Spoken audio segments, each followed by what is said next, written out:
Hi, I'm John Hazzard, and for me, it's all about food.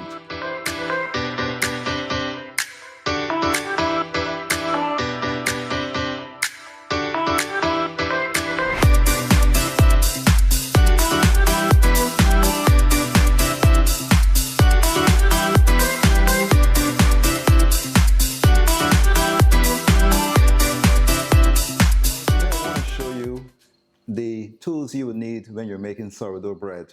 And there are a few things you need to have successful sourdough bread. And believe it or not, you don't have to be in a professional bakery to make professional sourdough bread. What I'm going to show you here today are the tools necessary to make professional sourdough bread at home. And it's a few things I have invested in over the last year so I can make some wonderful bread to have at home at my convenience. So the first thing you must have when making sourdough bread, of course, as we've been doing in all of the shows I've done so far regarding making a starter from scratch, you have to have a scale. A scale is very important. And this is pretty much a scale. This goes up to 11 pounds I purchased. You can purchase any scale, but you want to have a scale that reads in grams and also ounces and pounds as well. So it's important to have a scale. The other thing you want to have as well is a bowl scraper, which is what I have here.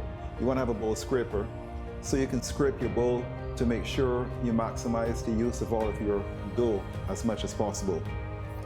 You also need to have a bench scraper as well, because you're going to be moving your dough around on your tabletop surface or whatever surface you have, but you need to have a bench scraper.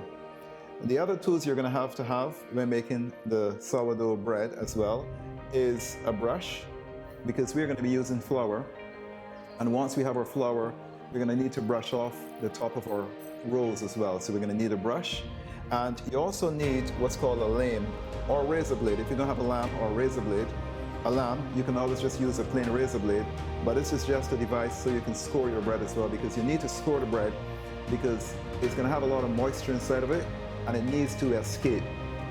So the scoring of the bread is very important. So you need to have a sharp razor blade and replace it in something called a lame, L-A-M-E.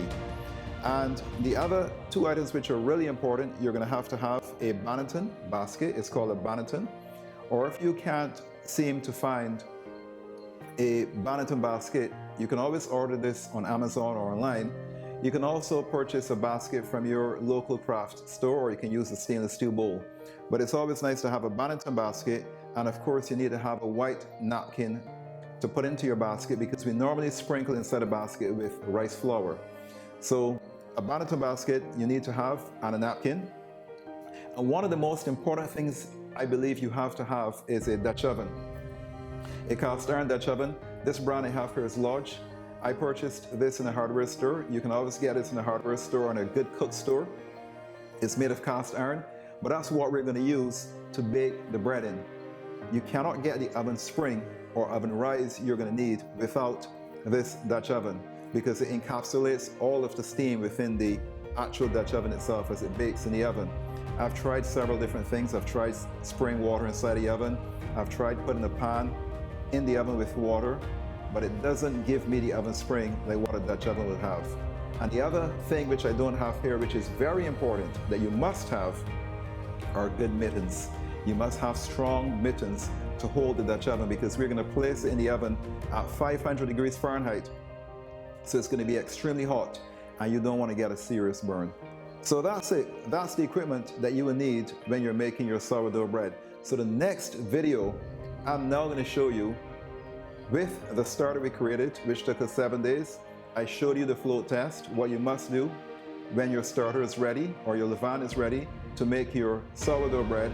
I've now showed you the equipment that you will require to make great sourdough bread. Our next episode is going to be now how to make phenomenal sourdough bread, and I'm going to make you some sesame sourdough bread. So if you have enjoyed this video and this has been helpful, useful to you in your sourdough journey, please go ahead and like, subscribe, ring the bell, leave a comment as well if you have enjoyed it. And again, I am John Hazzard, and for me, it's all about food.